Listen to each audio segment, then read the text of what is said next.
बाजी मुसलसल साथ साथ है और पैदल चल रही हैं। और यही खूबसूरती है पाकिस्तान पीपल्स पार्टी की माएँ बहनें बेटियाँ साथ हैं इस रैली में। बाजी अस्सलाम वालेकुम। वालेकुम अस्सलाम। बाजी सबके चेहरों पे मुस्कुराहट है, क्या देखती है?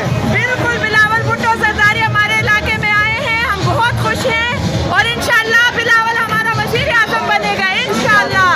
और यही खूबसूरती है पाकिस्तान पीपल्स पार्टी की।